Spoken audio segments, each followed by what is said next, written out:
वाहिगुरू जी का खालसा वाहिगुरू जी की फतेह। सतनाम वाहिगुरू साहिब जी। सोदर राग आसा महला पहला। सोदर बाणी का नाम है, राग आसा भी अंदर है। ये पावन जिहड़ा शब्द है गुरु नानक साहब महाराज जी का है जी। एक ओंकार सतगुर प्रसाद। परमात्मा एक है, गुरु साहब बख्शिश वरताए तो एक परमात्मा की प्राप्ति हो सकती है। गुरमुख सारा संसार वाहिगुरू ने बनाया है। ये साडा प्रयोजन भी इत्थे आउण का यही है कि जिन्हें सानू बनाया इस नूं प्राप्त कर सके। ਇਹਦਾ ਜਿਹੜਾ ਸਾਰਿਆਂ 'ਚ ਸਮਾਇਆ ਸੀ ਉਹਦੇ 'ਚ ਸਮਾ ਸਕੀਏ, ਉਹ ਗੁਰੂ ਦੁਆਰਾ ਹੀ ਹੋ ਸਕਦਾ ਹੈ। ਰੱਬ ਦੀ ਸੋਝੀ ਗੁਰੂ ਦੁਆਰੇ ਹੋਏ, ਸੋਝੀ ਵਾਈ ਸੋ ਰੱਬ ਬਾਰੇ ਗਿਆਨ ਸਾਨੂੰ ਗੁਰੂ ਤੋਂ ਮਿਲਣਾ। ਘਰੇ ਬੈਠਿਆ ਗਿਆਨ ਨਹੀਂ ਮਿਲਣਾ। ਬੱਚਾ ਚਾਹੇ ਨਾ ਘਰੇ ਬੈਠ ਕੇ ਮੈਂ ਪੜ੍ਹਾਈ ਕੰਪਲੀਟ ਕਰਾਂਗਾ, ਨਹੀਂ ਕਰ ਸਕਦੇ, ਉਹ ਸਕੂਲ ਕਾਲਜ 'ਚ ਜਾਣਾ ਪੈਂਦਾ। ਜੇ ਕਿਸੇ ਨੇ ਧਰਮੀ ਬਣਨਾ, ਧਰਮੀ ਘਰੇ ਬੈਠ ਕੇ ਧਰਮਣੇ ਕਮਾਇਆ ਜਾ ਸਕਦਾ। ਗੁਰੂ ਕੋਲੋਂ ਗਿਆਨ ਲੈਣਾ ਪੈਣਾ, ਗੁਰੂ ਕੋਲ ਬੈਠਣਾ ਪੈਣਾ, ਫਿਰ ਬਖਸ਼ਿਸ਼ ਵਰਤਦੀ ਹੈ। ਗੁਰੂ ਸੋਝੀ ਦਿੰਦਾ ਹੈ। ਗੁਰੂ ਦੇ ਬਖਸ਼ੇ ਗਿਆਨ ਦੁਆਰਾ ਅਸੀਂ ਪਰਮਾਤਮਾ ਦੀ ਪ੍ਰਾਪਤੀ ਕਰ ਸਕਦੇ ਹਾਂ। ਗੁਰੂ ਤੋਂ ਬਗੈਰ ਪਰਮਾਤਮਾ ਦੀ ਪ੍ਰਾਪਤੀ ਨਹੀਂ ਹੈ। ਇੱਕ ਓਂਕਾਰ ਸਤਿਗੁਰ ਦਾ, ਸਤਿਗੁਰ ਪ੍ਰਸਾਦ ਦਾ ਅਰਥ ਹੀ ਹੈ। ਪ੍ਰਸਾਦ ਦਾ ਅਰਥ ਕਿਰਪਾ। ਕਿਰਪਾ ਵਰਤੇਗੀ ਤੇ ਭਾਈ ਇੱਕ ਓਂਕਾਰ ਦੀ ਪ੍ਰਾਪਤੀ ਹੋਏਗੀ। सोदर तेरा केहा सो कर केहा जित बहसर दुश्मने। सतगुरु कहते हो तेरा दार को घर किहो जिहा। पिछे ਆਪਾਂ ਵਿਚਾਰ ਕੀਤੀ ਨਾ ਜਪਜੀ ਸਾਹਿਬ ਦੀ ਬਾਣੀ 'ਚ ਵੀ ਤੇਰਾ ਦਰ ਤੇ ਘਰ ਕਿੱਥੇ ਹੈ, ਹੁਣ ਇੱਥੇ ਕਿਹੋ ਜਿਹਾ। ਆਪਾਂ ਨੇ ਕਿਤੇ ਜਾਣਾ ਹੈ ਨਾ, ਮੰਨ ਲਓ ਕੋਈ ਸਰੀਰ ਸਾਨੂੰ ਕਹਿੰਦੇ ਬਾਬਾ ਜੀ ਘਰੇ ਆਏ ਹੋ, ਅਸੀਂ ਪੁੱਛਾਂਗੇ ਤੁਹਾਡਾ ਘਰ ਕਿੱਥੇ ਹੈ। ਪਹਿਲਾਂ ਤਾਂ ਸਵਾਲ ਇਹ ਹੋਇਆ ਕਿੱਥੇ ਹੈ, ਤੇ ਜਦੋਂ ਅਸੀਂ ਉੱਥੇ ਪਹੁੰਚ ਗਏ ਫਿਰ ਸਾਡੀ ਇੱਛਾ ਵੀ ਵੇਖੀਏ ਘਰ ਕਿਹੋ ਜਿਹਾ ਹੈ। ਪਹਿਲਾਂ ਕਿੱਥੇ ਹੈ, ਫਿਰ ਕਿਹੋ ਜਿਹਾ ਹੈ। ਅਸੀਂ ਵੇਖਦੇ ਹਾਂ ਕਈ ਬੜੇ ਪਿਆਰ ਨਾਲ ਆਉਂਦੇ ਹੁੰਦੇ, ਚਲੋ ਇਹ ਇੱਕ ਭਾਵਨਾ ਹੋ ਸਕਦੀ ਕਿਸੇ ਦੀ, ਤੇ ਘਰ ਕਿੱਥੇ ਔਰ ਕਿਹੋ ਜਿਹਾ, ਉਹ ਤੇ ਸਾਡਾ ਹੈ ਨਾ। ਚਲੋ ਘਰ ਵੀ ਬੜੇ ਘਰ ਅੰਦਰ ਹਟ ਨਾਲੇ ਸੋ ਹੈ, ਜਿਸ ਵਿੱਚ ਨਾਮ ਨਿਵਾਸੀ ਰਾਮ। ਜਿਹਦੇ ਅੰਦਰ ਨਾਮ ਹੈ ਨਾ, ਤੁਸੀਂ ਬਾਣੀ ਪੜ੍ਹਦੇ ਹੋ, ਘਰ ਬਹੁਤ ਸੋਹਣਾ ਹੈ। ਕਿਹਦੀਆਂ ਨਜ਼ਰਾਂ 'ਚ? ਗੁਰੂ ਤੇ ਰੱਬ ਦੀਆਂ ਨਜ਼ਰਾਂ 'ਚ। ਘਰ ਦਾ ਅਰਥ ਇਹ ਨਹੀਂ ਹੈ ਕਿ ਘਰ ਕੋਈ ਬਹੁਤ ਵੱਡਾ ਹੋਵੇ ਤੇ ਗੁਰੂ ਤੇ ਰੱਬ ਬੜਾ ਪ੍ਰਸੰਨ ਹੋਏਗਾ। ਘਰ ਦਾ ਅਰਥ ਇਹ ਹੈ, ਇੱਕ ਹੁੰਦਾ ਮਕਾਨ, ਇੱਕ ਹੁੰਦਾ ਘਰ। ਮਕਾਨ ਤੇ ਘਰ 'ਚ ਬੜਾ ਫਰਕ ਹੈ। ਤੁਹਾਨੂੰ ਇਹ ਮਹਿਸੂਸ ਨਾ ਹੋਵੇ ਕਿ ਮਕਾਨ 'ਚ ਰਹਿ ਰਿਹਾ, ਤੁਹਾਨੂੰ ਮਹਿਸੂਸ ਹੋਵੇ ਘਰ 'ਚ ਰਹਿ ਰਿਹਾ, ਤੇ ਘਰ ਉੱਥੇ ਬਣਦਾ ਜਿੱਥੇ ਪਿਆਰ ਹੋਵੇ ਸਾਰਿਆਂ ਦੇ ਅੰਦਰ। ਮਹਾਰਾਜ ਨੇ ਕਿਹਾ ਨਾ, ਜਿਤ ਪਾਰ ਬ੍ਰਹਮ ਚਿਤ ਆਇਆ, ਸੋ ਘਰ ਦਈਏ ਵਸਾਇਆ। ਜੇ ਚਿੱਤ ਪਾਰ ਬ੍ਰਹਮ 'ਚ ਘਰ ਤੇ ਵਸ ਰਹੀ ਹੈ, ਉਹ ਘਰ ਨਹੀਂ, ਮਹਾਰਾਜ ਨੇ ਕਿਹਾ ਉਹ ਸਵਰਗ ਵੀ ਹੈ। ਜਿਸ ਘਰ ਦੇ ਵਿੱਚ ਬਾਣੀ ਪੜ੍ਹੀ ਜਾਂਦੀ ਹੈ, ਨਾਮ ਜਪਿਆ ਜਾਂਦਾ ਹੈ, ਮਹਾਰਾਜ ਕਹਿੰਦੇ ਉਹ ਘਰ ਹੀ ਨਹੀਂ ਹੈ, ਉਹ ਘਰ ਸਵਰਗ ਹੈ। ਘਰ ਵੀ ਕਿੰਨਾ ਵੀ ਕੀਮਤੀ ਹੈ। ਘਰ ਦਾ ਅਰਥ ਭਲੀ ਸੁਹਾਵੀ ਛਪੜੀ ਸ਼ਾਨ ਬਰਾਬਰ ਸਮੇਂ ਦੇਖਣਾ। ਚਲੋ ਕਈ ਤੇ ਉਦੋਂ ਜਿਹੜੇ ਸਹਿੰਦੇ ਘਰ ਸੀ ਨਾ, ਸਹਿੰਦੇ ਲੋਕ ਕੱਚਾ ਮਕਾਨ ਪਾਉਂਦੇ ਹੀ ਨਹੀਂ, ਤੇ ਸਿਰਕੀਆਂ ਪਾਈਆਂ ਹੁੰਦੀਆਂ ਸੀ ਉੱਤੇ, ਤੇ ਕੋਈ ਛਪਰੀ 'ਚ ਪਾਉਂਦੇ ਲੋਕ ਰਹਿੰਦੇ ਹਨ ਪੁਰਾਤਨ ਸਮੇਂ। ਉਦੋਂ ਕਿਸੇ ਦਾ ਕੱਚਾ ਮਕਾਨ ਵੀ ਹੁੰਦਾ ਸੀ, ਕਹਿੰਦੇ ਬਹੁਤ ਸੋਹਣਾ ਮਕਾਨ ਪਾਇਆ। ਮਹਾਰਾਜ ਕਹਿੰਦੇ ਛਪਰੀ ਵੀ ਕਿਉਂ ਨਾ ਹੋਵੇ, ਭਲੀ ਸੁਹਾਵੀ ਛਪਰੀ ਜਾ ਮਹਿ ਗੁਣ ਗਾਏ। ਜਿੱਥੇ ਜਾ ਮੈਂ ਜਿਹਦੇ ਵਿੱਚ ਗੁਣ ਗਾਏ ਜਾਂਦੇ ਹਨ। ਅਸੀਂ 4 ਕੁ ਦਿਨ ਹੋਏ ਫਿਰੋਜ਼ਪੁਰ ਕਿਸੇ ਗੁਰਪੁਰਬਾਰੇ ਦੇ ਘਰੇ ਗਏ। ਮੈਨੂੰ ਕੰਮ ਸੀ, ਪਤਾ ਫੋਨ ਕੀਤਾ, ਮੈਂ ਕਿਹਾ ਜੀ ਤੁਹਾਡੇ ਦਰਸ਼ਨ ਕਰਨੇ। ਕਹਿੰਦੇ ਬਾਬਾ ਜੀ ਆਓ। ਗਏ ਤਾਂ ਅਸੀਂ ਦੁਕਾਨ 'ਤੇ, ਉਹ ਕਹਿੰਦੇ ਨਹੀਂ ਜੀ ਤੁਹਾਨੂੰ ਘਰੇ ਲੈ ਕੇ ਜਾਣਾ। ਮੈਂ ਕਿਹਾ ਸਮਾਂ ਨਹੀਂ, ਉਹਨਾਂ ਨੇ ਬੜਾ ਵੀ ਜਵਾਬ ਨਹੀਂ ਦੇ ਸਕੇ। ਉਹਨਾਂ ਦੇ ਘਰੇ ਗੁਰੂ ਗ੍ਰੰਥ ਸਾਹਿਬ ਦਾ ਪ੍ਰਕਾਸ਼ ਹੈ। ਬੜੀ ਖੁਸ਼ੀ ਵੀ ਹੋਈ ਇਹ ਗੱਲ ਦੀ, ਗੁਰੂ ਗ੍ਰੰਥ ਸਾਹਿਬ ਦਾ ਪ੍ਰਕਾਸ਼ ਹੈ। ਮੈਂ ਕਿਹਾ ਵੀ ਇਹ ਤੇ ਫਿਰ ਤੁਹਾਡਾ ਘਰ ਤੇ ਘਰ ਨੇ, ਫਿਰ ਤੁਸੀਂ ਇਹਨੂੰ ਘਰ ਨਹੀਂ ਵੀ ਸਾਡੇ ਘਰੇ ਬਾਬਾ ਜੀ ਜਦੋਂ ਤੇ ਫਿਰ ਘਰ ਗੁਰੂ ਦਾ ਨਾ, ਇੱਥੇ ਅਸੀਂ ਇਹਨੂੰ ਕਹਿੰਦੇ ਗੁਰਦੁਆਰਾ ਦਰਵਾਜ਼ਾ, ਕਿਉਂਕਿ ਗੁਰੂ ਸਾਹਿਬ ਦਾ ਪ੍ਰਕਾਸ਼ ਹੈ। ਉਹ ਘਰ ਘਰ ਦੇ ਰਹਿੰਦਾ ਗੁਰੂ, ਜਿੱਥੇ ਪੋਥੀ ਦਾ ਪ੍ਰਕਾਸ਼ ਹੋ ਸਕਦਾ ਹੈ, ਉਹ ਘਰ ਵੀ ਗੁਰਦੁਆਰਾ ਹੈ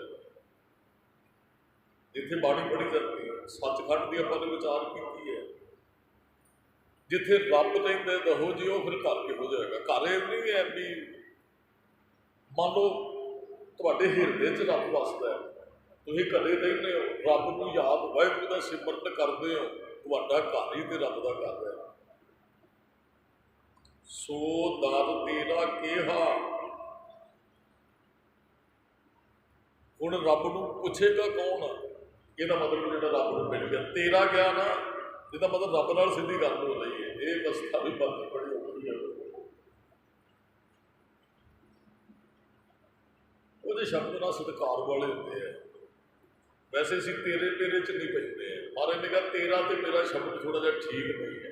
ਜਦ ਤੂੰ ਸ਼ਬਦ ਕਈ ਵਾਰੀ ਵਰਤਦੇ ਆ, ਮੈਂ ਕਿਸੇ ਆਪਣੇ ਤੋਂ ਵੱਡੇ ਉਮਰ ਵਾਲੇ ਵਾਸਤੇ ਤੂੰ ਸ਼ਬਦ ਵਰਤਾਂ ਕਿ ਬਹੁਤ ਸਤਿਕਾਰਯੋਗ ਨਹੀਂ ਹੈ, ਪਰ ਰੱਬ ਵਾਸਤੇ ਸ਼ਬਦ ਵਰਤਿਆ ਹੋਇਆ।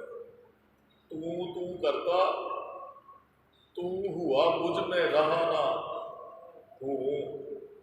ਰੱਬ ਨੂੰ ਤੂੰ ਵੀ ਕਿਹਾ ਗਿਆ। ਰੱਬ ਨੂੰ ਇੱਥੇ ਆਪਾਂ ਕਿਸੇ ਨੂੰ, ਮੰਨ ਲਓ ਮੈਂ ਕਾਕੇ ਨੂੰ ਪੁੱਛ ਰਿਹਾ ਵੀ ਤੇਰਾ ਘਰ ਕਿਹੋ ਜਿਹਾ, ਕਿੱਥੇ ਰਹਿੰਦਾ ਤੇ ਕਿਹੋ ਜਿਹਾ ਘਰ ਹੈ, ਇਹਦਾ ਮਤਲਬ ਰੱਬ ਨੂੰ ਪੁੱਛਿਆ ਗਿਆ। ਸੋ ਦਾਤ ਤੇਰਾ ਕਿਹਾ, ਤੇਰੇ ਜਿਹੜਾ ਤੇਰਾ ਸ਼ਬਦ ਹੈ ਇਹ ਰੱਬ ਨਾਲ ਗੱਲ ਕਰਵਾ ਰਿਹਾ। ਰੱਬ ਜੀ ਤੇਰਾ ਘਰ ਕਿੱਥੇ ਹੈ, ਕਿਹੋ ਜਿਹਾ? ਬੜੀ ਕਮਾਲ ਦੀ ਗੱਲ ਹੈ। ਇਹਦਾ ਮਤਲਬ ਹੈ ਕਿਸੇ ਦਾ ਬਹੁਤ ਰੱਬ ਨਾਲ ਪਿਆਰ ਹੈ, ਜਿਹੜਾ ਇਹ ਗੱਲ ਪੁੱਛ ਰਿਹਾ ਰੱਬ ਨੂੰ ਵੀ ਤੇਰਾ ਘਰ ਕਿੱਥੇ ਹੈ। ਰੱਬ ਮਿਲ ਗਿਆ ਤੁਹਾਨੂੰ, ਤੁਸੀਂ ਫਿਰ ਪੁੱਛਿਆ। ਉਹ ਰੰਗੇ ਬੱਕੇ ਦਾ ਇਤਿਹਾਸ ਹੁੰਦਾ, ਸ਼ਾਇਦ ਅੱਗੇ ਕਿਤੇ ਬੇਨਤੀ ਕੀਤੀ ਹੋਏਗੀ। ਉਹ ਭਗਤ ਨਾਮਦੇਵ ਜੀ ਨੇ ਮੰਦਰ 'ਚ ਜਾ ਕੇ ਜਪਣਾ ਸ਼ੁਰੂ ਕਰ ਦਿੱਤਾ। ਕਈ ਕਹਿੰਦੇ ਖਡਾਵਾਂ ਹੀ ਹੱਥ 'ਚ ਪਕੜਦੀਆਂ, ਸਾਜ਼ ਕੋਈ ਨਹੀਂ, ਹੋਰ ਦੂਜੇ ਤੇ ਢੋਲਕੀਆਂ ਛਾਣੇ ਲੈ ਕੇ ਬੈਠੇ ਹਨ। ਉਹ ਮੇਰੇ ਵਰਗੇ ਘਾਰੀਆਂ ਨੇ ਚੁੱਕ ਕੇ ਬਾਹਰ ਸੁੱਟ ਦਿੱਤਾ। ਕਹਿੰਦੇ ਵੀ ਤੂੰ ਇਹ ਕੀ ਕਰ ਰਿਹਾ ਹੈ? ਘਰ ਵੀ ਹੁੰਦਾ ਨਾ ਜਪਣ ਦਾ, ਮੈਂ ਜ਼ਿਆਦਾ ਜਪਦਾ ਮੇਰੇ, ਤੁਸੀਂ ਠੀਕ ਨਹੀਂ ਹੋ, ਮੇਰਾ ਅੰਮ੍ਰਿਤ ਚੰਗਾ, ਤੁਹਾਡਾ ਅੰਮ੍ਰਿਤ ਠੀਕ ਨਹੀਂ। ਇਹੋ ਕੁਝ ਵੀ ਅੱਜ ਹੋ ਰਿਹਾ ਜੇ ਗੁਰਮੁਖੋ, ਮੈਂ ਚੰਗਾ। ਜਿਹਦੇ ਅੰਦਰ ਇਹ ਹੈ ਨਾ ਵੀ ਤੇਰਾ ਨਾਮ ਚੰਗਾ ਨਹੀਂ ਹੈ, ਮੈਂ ਜਿਹੜਾ ਜਪਦਾ ਚੰਗਾ, ਤੇਰਾ ਧਰਮ ਚੰਗਾ ਨਹੀਂ, ਮੇਰਾ ਧਰਮ, ਉਹ ਬੰਦਾ ਧਰਮੀ ਹੈ ਹੀ ਨਹੀਂ ਹੈ। ਉਹ ਕਹਿੰਦੇ ਤੁਮਕੋ ਤੁਮਾਰਾ ਖੂਬ ਹੱਥ, ਹਮਾਰਾ ਧਰਮੀ ਬੰਦਾ ਇਹ ਹੈ। ਕਹਿੰਦੇ ਜਪ ਵੀ ਜਿਹਨੂੰ ਜਪਦਾ ਹੈ, ਤੇ ਰਾਮ ਰਾਮ ਕਹਿੰਦਾ ਰਾਮ ਰਾਮ ਕਰਿਆ ਕਰ, ਅੱਲਾ ਅੱਲਾ ਕਹਿੰਦਾ ਅੱਲਾ ਅੱਲਾ ਜਪ। ਜੋ ਵੀ ਬੋਲਦਾ ਹੈ ਉਹਦੇ ਵਿੱਚ ਸਮਾ। ਬੜੀ ਵੱਡੀ ਗੱਲ ਹੈ ਕਿ ਰੱਬ ਨੂੰ ਉਹਦਾ ਘਰ ਪੁੱਛਿਆ ਜਾ ਰਿਹਾ ਕਿੱਥੇ ਰਹਿੰਦਾ। ਤੇਰਾ ਸ਼ਬਦ ਤੇ ਆਪਾਂ ਵੇਖੀਏ ਵੀ ਤੇ ਕਿਸੇ ਬੰਦੇ ਨੂੰ ਪੁੱਛੀਏ ਤੇਰਾ, ਮੈਂ ਕਹਾਂ ਆਪਣੀ ਵੱਡੀ ਉਮਰ ਵਾਲੇ ਨੂੰ, ਮੈਨੂੰ ਲੱਗਦਾ ਵੀ ਉਹ ਸਤਿਕਾਰ ਦੇ ਸ਼ਬਦ ਨਹੀਂ ਹੈ। ਰੱਬ ਨੂੰ ਕਿਹਾ ਵੀ ਸੋ ਦਰ ਤੇਰਾ ਕਿਹਾ, ਉਹ ਦਰ ਤੇਰਾ ਕਿਹੋ ਜਿਹਾ? ਸੋ ਘਰ ਕਿਹਾ ਜੇ ਤੂੰ ਬਹਿ ਸਰਬ ਸੰਭਾਲੇ, ਜਿੱਥੇ ਬੈਠ ਕੇ ਸਾਰਿਆਂ ਨੂੰ ਸੰਭਾਲ ਕਰਦਾ ਹੈ, ਜਿੱਥੇ ਬੈਠ ਕੇ ਤੂੰ ਇਹ ਸੋਚਦਾ ਵੀ ਇਹਨੂੰ ਪੈਦਾ ਕਰਨਾ ਹੈ, ਇਹਨੂੰ ਆਹ ਕੁਝ ਦੇਣਾ ਤੇ ਇਹਨੂੰ ਮਾਰ ਦੇਣਾ, ਉਹ ਜਗ੍ਹਾ ਕਿਹੋ ਜਿਹੀ ਹੈ? ਘਰ ਦਾ ਜਗ੍ਹਾ ਥਾਂ ਹੁੰਦੀ ਹੈ। ਅਸੀਂ ਬੇਨਤੀ ਕਰ ਰਹੇ ਸੀ, ਮਹਿੰਗੀ ਦੀ ਗੱਲ ਨਹੀਂ ਵੀ ਜਗ੍ਹਾ ਮਹਿੰਗੀ ਕਿੰਨੀ ਚਾਹੀ ਰਹਿ ਰਹੇ, ਉੱਥੇ ਬੰਦਗੀ ਕਿੰਨੀ ਹੋ ਰਹੀ ਹੈ। ਗੱਲ ਇੱਥੇ ਮੈਂ ਮੇਰਾ ਜਿੱਥੇ ਰਹਿੰਦੇ ਜਪਦਾ ਕਿੰਨਾ ਕੁ ਹੈ। ਰੱਬ ਦਾ ਕੋਈ ਵਿਸ਼ੇਸ਼ ਘਰ ਨਹੀਂ ਹੈ ਜੀ। ਬਹੁਤ ਵਾਰੀ ਆਪਾਂ ਵਿਚਾਰ ਕਰ ਚੁੱਕੇ ਇਸ ਵਿਸ਼ੇ ਤੇ ਵੀ ਰੱਬ ਕਿਸੇ ਵੱਖਰੀ ਜਗ੍ਹਾ ਤੇ ਰਹਿੰਦਾ, ਰੱਬ ਅਮਰੀਕਾ ਗਿਆ ਹੋਇਆ, ਰੱਬ ਹੋਰ ਕਿਸੇ ਧਰਤੀ ਤੇ ਰਹਿੰਦਾ, ਜਾਂ ਰੱਬ ਦਾ ਘਰ ਤੇ ਭਾਈ ਫਲਾਣੇ ਦੇਸ਼ 'ਚ ਹੈ। ਐਸਾ ਨਹੀਂ ਹੈ। ਇਹਦੇ ਪੁੱਛਿਆ ਰਿਹਾ ਵੀ ਉਹ ਹਿਰਦਾ ਕਿਹੜਾ ਜਿਹਦੇ 'ਚ ਤੂੰ ਰਹਿੰਦਾ ਹੈ। ਅਸਲ ਗੱਲ ਆ ਇਹਦੇ ਅਰਥ ਇਹ ਹੈ, ਮੈਂ ਵਿਚਾਰ ਬੜੀ ਵਾਰੀ ਕੀਤੀ, ਪਰ ਪਿਛਲੇ ਜਪਜੀ ਸਾਹਿਬ 'ਚ ਇਹ ਨਹੀਂ ਦਾਸ ਨੇ ਬੇਨਤੀ ਕੀਤੀ ਵੀ ਕਿਹੜਾ ਸਰੀਰ ਤੈਨੂੰ ਚੰਗਾ ਲੱਗਦਾ ਜਿੱਥੇ ਤੂੰ ਰਹਿੰਦਾ, ਕਿਹੜਾ ਘਰ ਚੰਗਾ ਲੱਗਦਾ। महाराज कहते पता किहड़ा घर चंगा लगता, जिस घर कथा होत हल संतन एक निमख ना कीनो मैं तेरा। महाराज कहते मेरा वो घर है, जवाब है महाराज का, जिस घर के विच कथा होती है, जिस घर के विच मैनूं जपिया जाता है, मैनूं प्यार करने वाले दिन जो घर मेरा ही तो है। जिस हिरदे चो मैनूं चेते किया जाता हिरदा मेरा, ये रब दस रहा मेरा घर कित्थे है।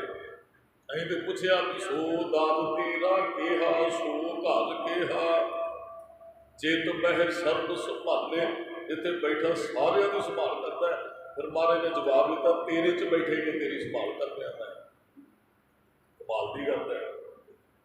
पूछया कित्थे रहिंदे हो, कहंदा तेरे अंदर ही, दिसिया सानूं साडे अंदर बैठा होया नहीं, जो दिस गया फिर तो घर लभन की उसकी लोड़ नहीं, फिर तो घट घट मैं हर जू बसै संतन कहो। पुकार जिन्हों ने बैठिया वेख्या रब को कितने बैठे, उन्होंने कहा घट घट के बसदा, सानू नजर नहीं पाया, नजर पएगा। साडी कोशिश तो यही चल रही है कि सानू नजर ही पवे, सानू दिसे सारे कितने रहिंदा कितने बैठता है, कितने बैठ के सारे की संभाल करते हैं। तो जो दिस पिया फिर कहना भी वो घर आ संसार ही रब का घर है, संसार ही तो घर है। रब को मिल के पूछा गया तेरा घर कितने, कहता तेरे अंदर, आप मेरा सारा घर इत्थे बैठ के मैं सारिया की संभालना करता है। जे तो मैं सर्व संभाले जिथे बैठ के संभाल रहा है।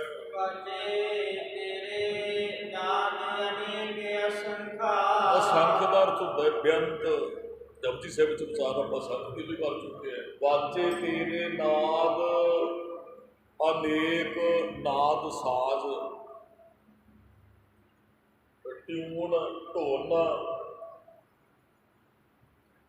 एक होंगे वाजा, आ जोड़े पए ना वाजा, एक वैसे आप कहते हैं कि सुस्तत करनी भी रब के वाजे वज रहे हैं, वाजा है नहीं उत्थे भाई फलाने की शोभत दे ते वाजे वज रहे, उत्थे वाजा नहीं किसी ने गिराया, भावुक उसकी शोभा हो रही है। वैसे ना साडा दुखांत ये है, साडे मरण तो बाद असीं मनुख की कीमत पाउंदे आ, कुदरती शुरू तो ही मरण तो बाद बंदे की कीमत पई।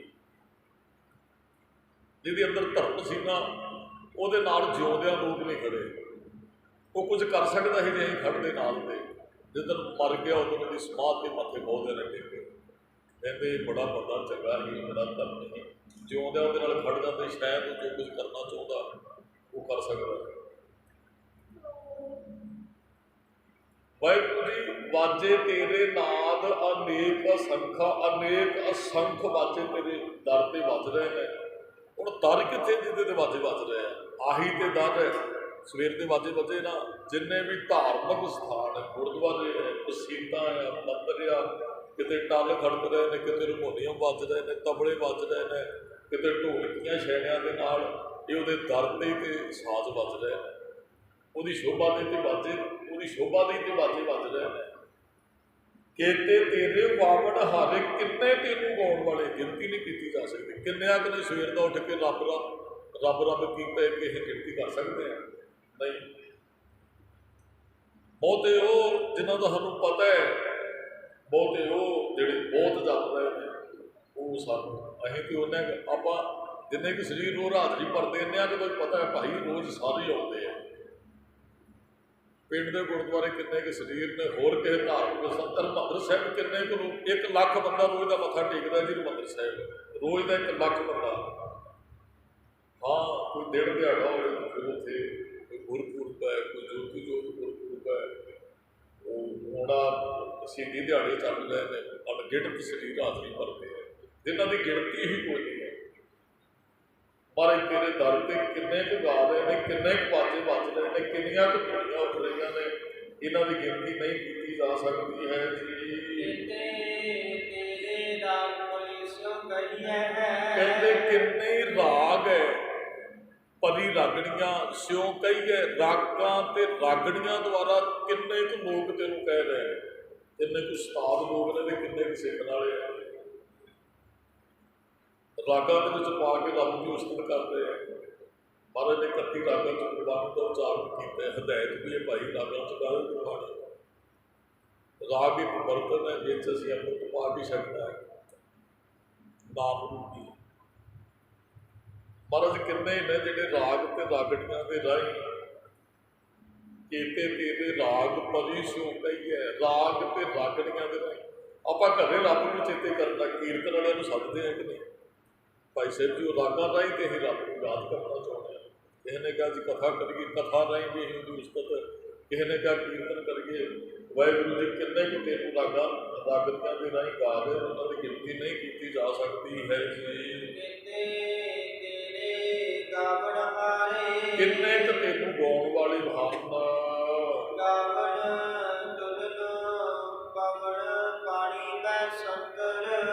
ਮਨੁੱਖਾਂ ਦਾ ਤੇ ਕੀ ਕਹਿਣਾ ਵੀ ਕਿੰਨੇ ਕੁ ਗਾ ਰਹੇ ਨੇ, ਕਿੰਨੇ ਕੁ ਰਾਗ ਤੇ ਸਾਜ਼ ਵਰਤ ਰਹੇ। ਮਰੇ ਤੁਹਾਨੂੰ ਤੇ ਪੌਣ ਵੀ ਗਾ ਰਹੀ ਹੈ। ਹਵਾ ਗਾਵਨ ਤੁਧ ਨੂੰ ਤੁਹਾਨੂੰ, ਤੁਧ ਨੂੰ ਅਰਥ ਵੈਸੇ ਸਮਝ ਰਹੇ ਹੋ, ਆਪਾਂ ਨੂੰ ਅਰਥ ਕਰਦੀ ਜ਼ਰੂਰਤ ਨਹੀਂ। ਪਵਨ ਪਾਣੀ ਹਵਾ ਚੱਲਦੀ ਹੈ ਨਾ, ਛਾਂ ਛਾਂ ਦੀ ਵੱਧ ਪਾਣੀ ਚੋਂ ਵੀ ਆਉਂਦੀ ਹੈ। ਗਾ ਹੀ ਤੇ ਰਹੇ। ਇੱਕ ਮਨੁੱਖ ਹੈ ਜਿਹੜਾ ਬੇਵਕੂਫ ਹੋ ਗਿਆ, ਬਾਕੀ ਸਾਰੇ ਉਹਨੂੰ ਗਾ ਰਹੇ। ਜੋ ਕੋਈ ਸ੍ਰਿਸ਼ਟੀ ਉਹਨੇ ਬਣਾਈ ਹੈ ਰੱਬ ਦੀ ਰਜ਼ਾ 'ਚ ਵੀ ਹੈ, ਰੱਬ ਨੂੰ ਗਾ ਵੀ ਰਹੀ ਹੈ।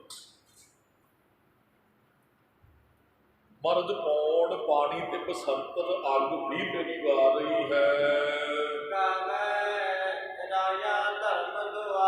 ਉਹ ਰਾਜਾ ਧਰਮ ਦੁਆਰ ਵੀ ਤੇਰੇ ਦਰਵਾਜ਼ੇ ਤੇ ਖੜਾ ਤੈਨੂੰ ਗਾ ਰਿਹਾ ਹੈ। ਇਹਦਾ ਬੜਾ ਡਰ ਹੈ ਲੋਕਾਂ ਧਰਮਰਾਜ ਦਾ।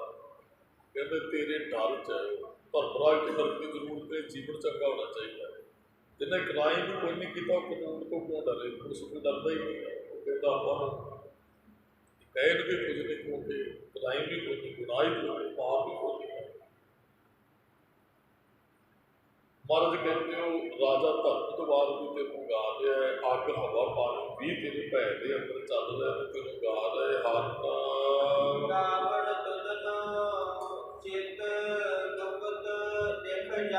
ਬਹੁਤ ਧਰਮਾਂ ਨੇ ਕਿਹਾ ਵੀ ਚਿੱਤਰ ਤੇ ਗੁਪਤ ਸਾਡੇ ਕਰਮ ਲਿਖਦੇ ਹੈ। ਇੱਥੇ ਮਹਾਰਾਜ ਕਹਿੰਦੇ ਹੋ ਵੀ ਤੈਨੂੰ ਗਾ ਰਹੇ ਨੇ ਤੇਰੇ ਡਰ ਦੇ ਅੰਦਰ